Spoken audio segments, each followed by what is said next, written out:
Events that happened during the classical period. 1769, Watt invents the steam engine. 1776, the American Declaration of Independence. 1803 to 1815, Napoleonic Wars. 1787, David, The Death of Socrates, which is a painting. 1808, Gulf Faust, which is a play. And around 1757, Franz Joseph Haydn did his string quartets, which is Opus 1. Mozart, Symphony No. 1. 1824, Beethoven, Symphony No. 9 in D minor, the choral symphony, which people may recognize. Page 157, the classical era, 1750 to 1820. So by the middle of the 18th century, faith in the power of reason was so great that it began to undermine the authority of the social and religious establishment.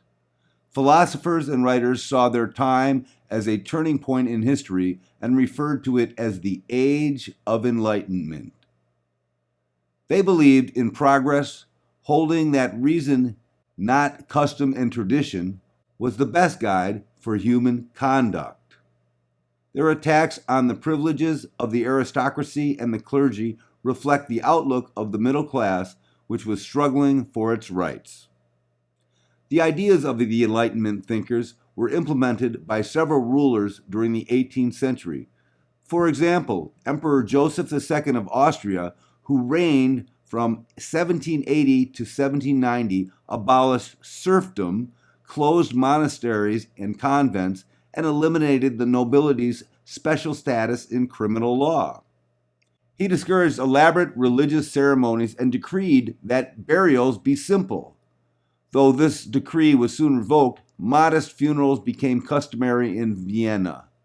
In 1791, Wolfgang Amadeus Mozart, one of the greatest composers of the classical period, was buried in a sack in an unmarked communal grave.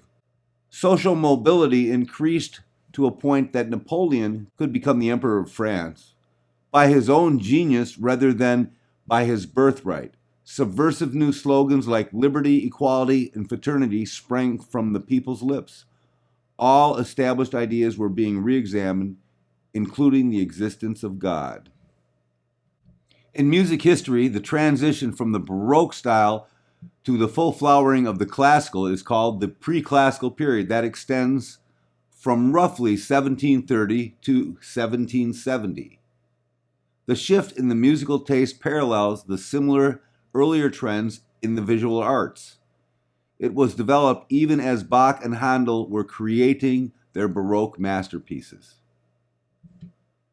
The term classical is confusing because it has many different meanings. It may refer to Greek or Roman antiquity, or it may be used for any supreme accomplishment of lasting appeal, such as the expression a classic movie. Many people take classical music to mean anything that is not rock, jazz, folk, or popular music. Characteristics of the classical style. Contrast of mood. Great variety and contrast of mood receive new emphasis in classical music. Whereas a late Baroque piece may convey a single emotion, the classical composition will fluctuate in mood. Mood in classical music may change gradually or suddenly, expressing conflicting surges of elation and depression. Rhythm. Flexibility of rhythm adds variety to classical music. A classical composition has a wealth of rhythmic patterns, whereas a Baroque piece of music had a few patterns that were reiterated throughout. In texture, the polyphonic music of the late Baroque music, classical music, is basically homophonic. However, texture is treated as flexibly as rhythm. Pieces shift smoothly or suddenly from one texture to another. A work may begin homophonically with a melody and a simple accompaniment, but then changes to a more complex polyphonic texture that features two simultaneous melodies or melodic fragments imitating along with various instruments. Melody. Classical melodies are among the most tuneful and easiest to remember. The themes of even highly sophisticated compositions may have folk or popular flavor. Occasionally, composers simply borrowed popular tunes. Mozart did it in his variations on a French song, which we know as Twinkle, Twinkle, Little Star. More often, however, they wrote original themes of popular character. Classical melodies tend to sound balanced and symmetrical because they are frequently made up of two phrases of the same length. A second phrase in such melodies may begin like the first, but ends more conclusively. Dynamics and the piano. Classical composers' interest in expressing shades of emotion led to the widespread use of gradual dynamic change, crescendo going up, decrescendo going down. These composers did not restrict themselves to terrace dynamics, abrupt shifts in loud and soft, characteristics of the Baroque music. During the classical period, the desire for gradual dynamic change led to the replacement of the harpsichord by the piano. By varying the finger pressure on the keys, the pianist can play more loudly or softly. Although the piano was invented around 1700, it began to replace the harpsichord around 1775. Most of the mature keyboard compositions of Haydn, Mozart, and Beethoven were written for piano rather than for harpsichord, clavichord, and organ, which had been featured in Baroque music. Late 18th century piano, called the forte piano, we know it today as the pianoforte, weighed much less than the modern piano and had thinner strings held by a frame made of wood rather than metal. Its pitch range was smaller and its tone was smaller and lasted a shorter time. We also have the end of basso continuo. The basso continuo was gradually abandoned during the classical period. In Haydn and Mozart's works, a harpsichordist did not need to improvise an accompaniment. One reason the basso continuo became obsolete was that more and more music was written for amateurs who could not master the difficult art of improvising from the figured bass. Also, classical composers wanted more control. They preferred to specify an accompaniment rather than trust the judgment of improvisers. The classical orchestra.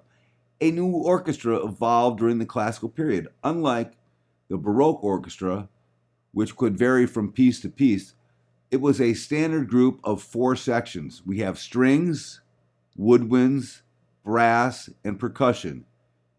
In the late instrumental works of Mozart and Haydn, an orchestra might consist of the following. Strings. The strings were in sections. You had a lot of people in each section. But you had first violins, second violins, violas, cellos, and double basses. Then you had woodwinds. You had two flutes, two oboes, two clarinets, and two bassoons. With the brass, you had two horns, or known as two French horns, and two trumpets. And then in the percussion, you had two timpani, which really is one player playing two drums. Notice the woodwind and brass instruments are paired and that the clarinets had been added. Trombones were also used by Haydn and Mozart, but only in opera and church music, not solely instrumental works. The number of musicians was greater in the classical orchestra than the Baroque group, though practice varied considerably from place to place. Haydn directed a private orchestra of only 25 players from 1761 to 1790, but for the public concerts in London in 1795, he led an orchestra of 60. Classical composers exploited the individual tone colors of the orchestral instruments. Unlike Baroque composers, they did not treat one instrument like another. The classical piece has greater variety and more rapid changes of tone color. A theme might begin in full orchestra and then shift to strings and then continue in woodwinds.